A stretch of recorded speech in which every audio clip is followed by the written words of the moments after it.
ഈ ലോക്ക്ഡൌൺ സമയത്ത് ഉദ്യോഗാർത്ഥികൾ നേരിടുന്ന പ്രശ്നങ്ങൾ മൂന്നെണ്ണമാണ്. ഒന്ന്, ഇന്ത്യയിൽ ഒരു വർഷം നടക്കുന്ന എല്ലാ പരീക്ഷകളെ കുറിച്ചും കൃത്യമായ ധാരണയില്ലാത്തത്. രണ്ട്, ലോക്ക്ഡൌൺ മൂലം സാധാരണ നടക്കുന്ന പരിശീലനം നടക്കാത്തതുകൊണ്ട് നിങ്ങളുടെ പഠനത്തിന് നിൽക്കുന്ന പ്രശ്നങ്ങൾ. മൂന്ന്, PSCയിൽ നിന്നും സ്ഥിരമായി വരുന്ന വാർത്തകൾ മാറുന്ന പരീക്ഷാ രീതികളെ കുറിച്ച് സ്ഥിരമായി പ്രതിപാദിക്കുന്നത്. നിങ്ങളുടെ പരീക്ഷാ പരിശീലനത്തിൽ തയ്യാറെടുപ്പിൽ ഏറ്റവും വലിയ മാറ്റങ്ങൾ വരുത്തേണ്ട ഒരു കാലഘട്ടമാണിത്. ഇത് തിരിച്ചറിഞ്ഞുകൊണ്ടാണ് KS മെന്റർ 1 ലക്ഷത്തിൽ പരം വിദ്യാർത്ഥികൾക്കായി തികച്ചും സൗജന്യമായ ഓൺലൈൻ ക്ലാസുകൾ 2 മാസ കാലയളവിലേക്ക് നടത്തുന്നത്. ഈ ഒരു ക്ലാസ്സിൽ പങ്കെടുക്കുന്നതിലൂടെ ഇന്ത്യയിൽ ഒരു വർഷം നടക്കുന്ന പരീക്ഷകളെ കുറിച്ചിട്ടുള്ള കൃത്യമായ ധാരണ നിങ്ങൾക്ക് ലഭിക്കുന്നതിനോടൊപ്പം പ്രധാനപ്പെട്ട പാഠഭാഗങ്ങൾ നിങ്ങളെ ആഴത്തിൽ മനസ്സിലാക്കുന്നു. ഇതോടൊപ്പം മാറുന്ന പരീക്ഷാ രീതികൾക്ക് വേണ്ടി എങ്ങനെ തയ്യാറെടുക്കണമെന്നുള്ള കൃത്യമായ അവബോധവും നിങ്ങൾക്ക് നൽകപ്പെടുന്നു. ഉദ്യോഗാർത്ഥികൾക്ക് ഇതൊരു സുവർണാവസരമാണ്. ഈ അവസരം കൃത്യമായി വിനിയോഗിക്കുവാൻ നിങ്ങൾ ഈ വീഡിയോടൊപ്പം കൊടുത്തിരിക്കുന്ന ഗൂഗിൾ ഫോം ഫില്ല് ചെയ്യുക. കൂടുതൽ വിവരങ്ങൾക്കായി സ്ക്രീനിൽ കൊടുത്തിരിക്കുന്ന നമ്പറുകളുമായി ബന്ധപ്പെടുക. ഹലോ ഫ്രണ്ട്സ്, എല്ലാവർക്കും KS മെൻ്റെ മെയിൻസ് ആൻസർ ഡിസ്കഷൻ സീരീസിലേക്ക് സ്വാഗതം. ഈ സെഷനിൽ നമ്മൾ ഡിസ്കസ് ചെയ്യാൻ പോകുന്നത് KS മെയിൻസ് പരീക്ഷയുടെ പേപ്പർ 2-നകത്ത് വരുന്ന ഇന്ത്യൻ കോൺസ്റ്റിറ്റ്യൂഷനകത്തു നിന്നുള്ള 3 ക്വസ്റ്റ്യൻസും അതിൻ്റെ ആൻസേഴ്സുമാണ്.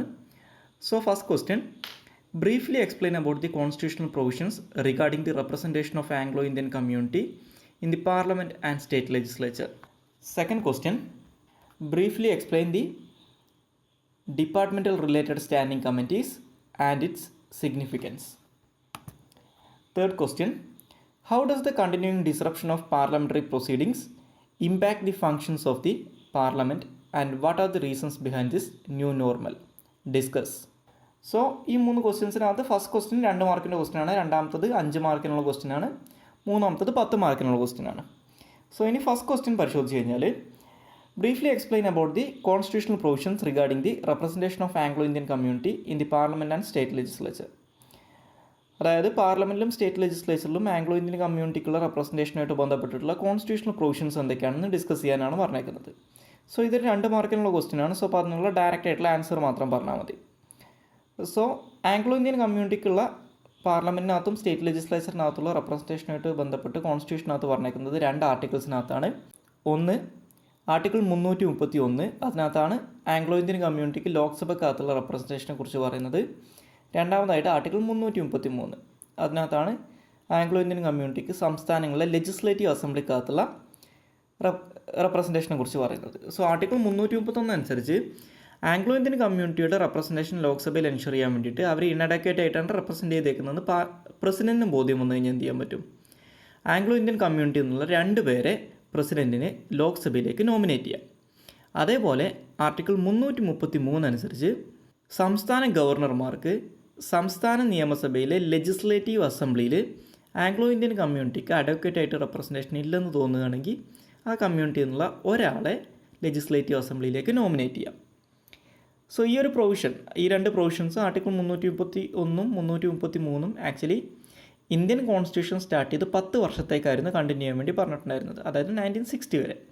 പക്ഷേ പിന്നീട് സക്സസീവായിട്ട് വന്നിട്ടുള്ള കോൺസ്റ്റിറ്റ്യൂഷണൽ അമെൻമെൻറ്റ് ആക്റ്റുകളിലൂടെ 2020 വരെ 10 വർഷം വെച്ച് എക്സ്റ്റെൻഡ് ചെയ്തുകൊണ്ട് 2020 വരെ ഇത് എക്സ്റ്റെൻഡ് ചെയ്തിട്ടുണ്ട്.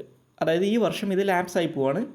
ഇതിന് ശേഷം വന്നിട്ടുള്ള 104th കോൺസ്റ്റിറ്റ്യൂഷണൽ അമെൻമെൻറ്റ് ആക്ട് അനുസരിച്ച് ഇത് എക്സ്റ്റെൻഡ് ചെയ്തിട്ടില്ല. So that means 2020 Anglo Indian community റെപ്രസെൻറ്റേറ്റീവ്സിനെ ലെജിസ്ലേറ്റീവ് അസംബ്ലിയിലേക്കും പാർലമെൻറ്റിലേക്കും നോമിനേറ്റ് ചെയ്യുന്ന സിസ്റ്റം അവസാനിക്കുകയാണെന്ന് അർത്ഥം.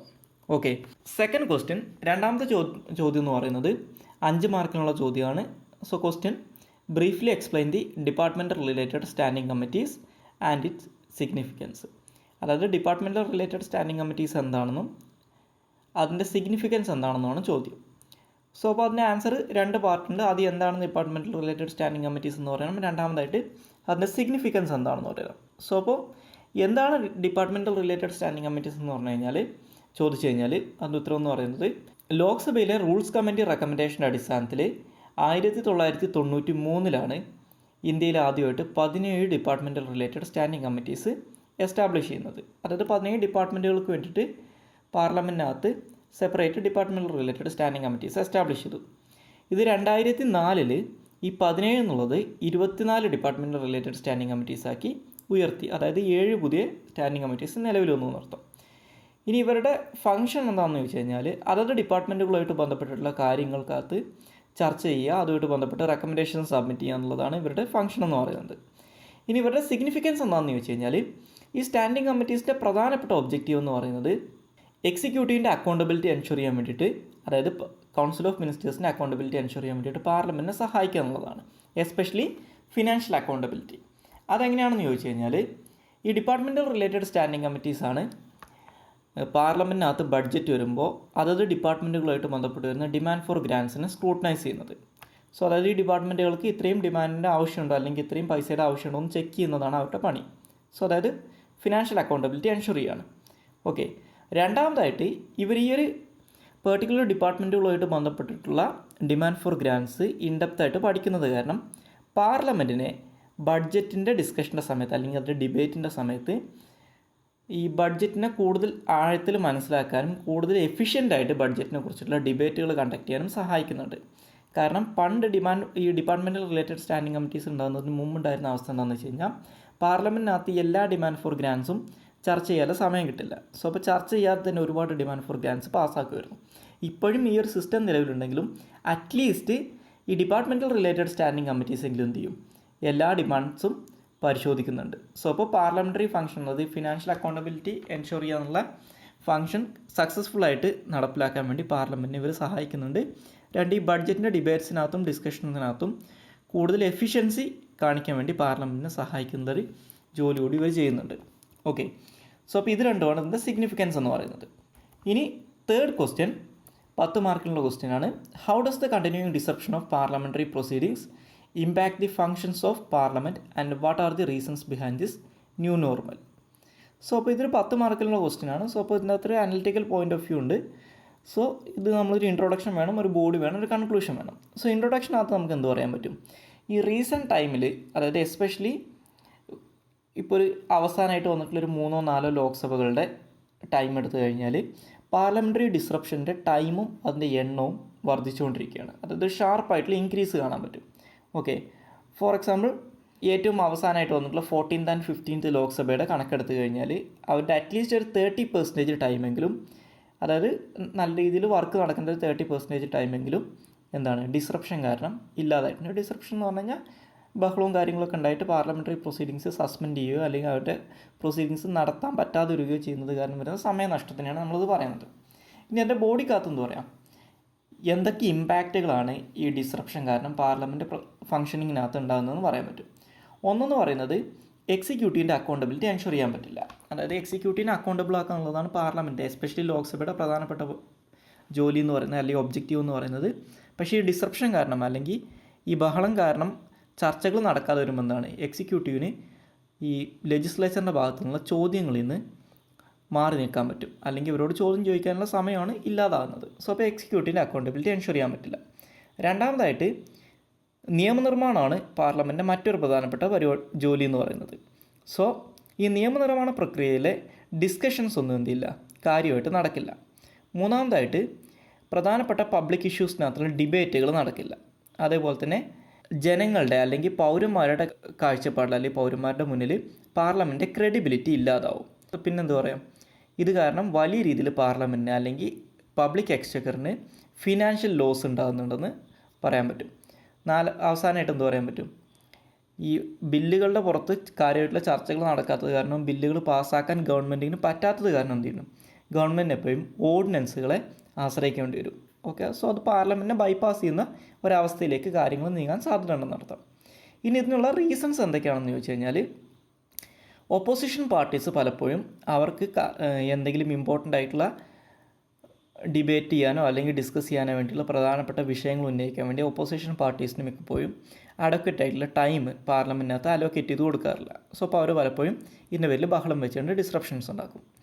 രണ്ട്, ഇന്ന് ഭരിക്കുന്ന പാർട്ടിയാണ് പണ്ട് കാലത്ത് ഓപ്പോസിഷൻ പാർട്ടിയായിട്ടിരിക്കുന്നത്. സോ അപ്പോൾ അത് കാരണം ഇവർ ഓപ്പോസിഷനിൽ ഇരുന്നിരുന്ന സമയത്ത് ചെയ്തിട്ടുണ്ടായിരുന്ന സെയിം ടാക്ടിക്സാണ് പാർലമെൻ്ററി ഡിസ്റപ്ഷൻസ് എന്ന് പറയുന്നത്. സോ അപ്പോൾ അത് കാരണം ഓപ്പോസിഷൻ പാർട്ടീസ് എന്ത് ചെയ്യും, നിങ്ങൾ അന്ന് ചെയ്തിരുന്ന ജോലി ഞങ്ങൾ ഇന്ന് ചെയ്യുന്നുണ്ട് എന്നുള്ളൊരു രീതിയിൽ പറഞ്ഞുകൊണ്ട് ഇതിനെ ന്യായീകരിക്കാൻ നിൽക്കും. ഓക്കെ.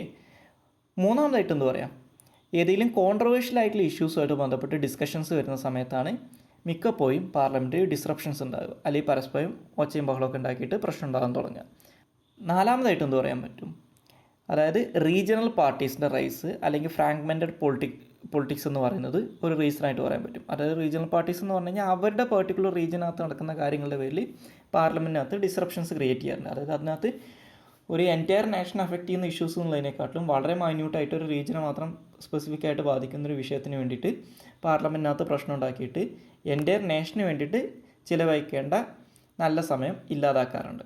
ഓക്കെ, പിന്നുള്ളത് ക്വാളിറ്റി ഓഫ് പാർലമെൻ്ററി മെമ്പേഴ്സ്. നമുക്കറിയാം പാർലമെൻറ്റിനകത്തുള്ള ഒരു വലിയ ശതമാനം മെമ്പേഴ്സും ക്രിമിനൽ ബാക്ക്ഗ്രൗണ്ടിൽ നിന്നോ അല്ലെങ്കിൽ കാര്യമായിട്ടുള്ള വിദ്യാഭ്യാസം കിട്ടാത്തവരുമാണ്. സോ അപ്പോൾ ഈ രീതിയിലുള്ള പാർലമെൻ്ററി മെമ്പേഴ്സിൻ്റെ ഒരു ബാക്ക്ഗ്രൗണ്ടും ഇതിന് കാരണമാകുന്നുണ്ടെന്ന് പറയാൻ പറ്റും.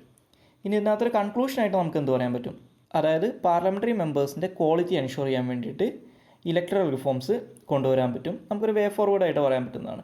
ഓക്കെ, അതേപോലെ തന്നെ ഗവൺമെൻറ് എന്ത് ചെയ്യാൻ പറ്റും, ഇമ്പോർട്ടൻ്റ് ആയിട്ടുള്ള ഇഷ്യൂസിലും അതേപോലെ തന്നെ ബില്ലുകളുടെ കാര്യത്തിലൊക്കെ എന്ത് ചെയ്യാൻ പറ്റും, ഗവൺമെൻറ്റിന് ആദ്യം തന്നെ കൺസെൻസസ് കൊണ്ടുവന്നതിന് ശേഷം ഇത് പാർലമെൻറ്റിൽ അവതരിപ്പിക്കാൻ പറ്റും, ഓൾ പാർട്ടി മീറ്റിംഗ്സ് ഒക്കെ വെച്ചിട്ട്. സോ അപ്പോൾ അങ്ങനെ ആയിക്കഴിഞ്ഞാൽ കുറച്ചുകൂടി സുഗമമായിട്ടുള്ള രീതിയിൽ പാർലമെൻ്ററി പ്രൊസീഡിങ്സ് നടക്കും. ഓക്കെ, സോ അപ്പോൾ ഇതിന് വേണ്ടിയിട്ട് എന്ത് ചെയ്യാൻ പറ്റും, ഈ പാർലമെൻറ്റിലെ ഡിപ്പാർട്ട്മെൻറ്റൽ റിലേറ്റഡ് സ്റ്റാൻഡിങ് കമ്മിറ്റീസ് ഒക്കെ ഇതിന് വേണ്ടിയിട്ട് യൂസ് ചെയ്യാൻ പറ്റും, ഈ ഒരു കൺസെൻസസ് ബിൽഡ് ചെയ്യാൻ വേണ്ടിയിട്ട്. കാരണം ഈ ഡിപ്പാർട്ട്മെൻറ്റൽ റിലേറ്റഡ് സ്റ്റാൻഡിങ് കമ്മിറ്റീസിനകത്ത് ഭരണപക്ഷത്തിൻ്റെയും പ്രതിപക്ഷത്തിൻ്റെയൊക്കെ മെമ്പേഴ്സ് ഉണ്ടാവും. സോ അപ്പോൾ ഈ രീതിയിൽ കാര്യങ്ങൾ ചെയ്തുകൊണ്ട് എന്ത് ചെയ്യാൻ പറ്റും, ഈ ഡിസ്റപ്ഷൻസ് കുറക്കാമെന്നും പറഞ്ഞുകൊണ്ട് ഒരു കൺക്ലൂഷനും പറഞ്ഞുകൊണ്ട് നമുക്ക് ഈ ആൻസർ അവസാനിപ്പിക്കാം. സോ അപ്പോൾ ഇതാണ് ഈ സെഷനിൽ നമ്മൾ ഡിസ്കസ് ചെയ്യുന്ന 3 ക്വസ്റ്റ്യൻസും അതിൻ്റെ ആൻസേഴ്സും. ഈ സെഷൻ നിങ്ങൾക്ക് ഉപകാരപ്പെടുമെന്ന് വിശ്വസിക്കുന്നു. ഇനി ഇതുപോലെ മറ്റേതെങ്കിലും സബ്ജക്റ്റുകളോ ടോപ്പിക്സോ ഇതുപോലെ ഡിസ്കസ് ചെയ്യണമെന്ന് ആവശ്യമുണ്ടെങ്കിൽ നിങ്ങൾക്കത് കമൻറ്റ് ബോക്സിൽ രേഖപ്പെടുത്താം. അതേപോലെ തന്നെ ഈ ക്ലാസ്സിനെ കുറിച്ചിട്ടുള്ള നിങ്ങളുടെ അഭിപ്രായങ്ങളും നിർദ്ദേശങ്ങളും കമൻറ്റ് ബോക്സിൽ രേഖപ്പെടുത്താം. ഈ ചാനൽ ഇതുവരെ സബ്സ്ക്രൈബ് ചെയ്തിട്ടില്ലാത്ത ആൾക്കാർ ഈ ചാനൽ സബ്സ്ക്രൈബ് ചെയ്യുക, നോട്ടിഫിക്കേഷൻ കിട്ടാൻ വേണ്ടിയിട്ട് ബെല്ലൈക്കൺ പ്രസ് ചെയ്യുക. KS മെയിൻസ് പരീക്ഷയ്ക്ക് ആഴത്തിൽ പഠിക്കാൻ ഇനി ഒരുപാട് പുസ്തകങ്ങൾ വായിച്ച് കഷ്ടപ്പെടേണ്ട. 60-ലധികം പുസ്തകങ്ങളെ അടിസ്ഥാനമാക്കി KS മെൻറ്റർ തയ്യാറാക്കിയ മെയിൻസ് അധിഷ്ഠിത സ്റ്റഡി മെറ്റീരിയൽ ഇപ്പോൾ കുറഞ്ഞ വിലയിൽ.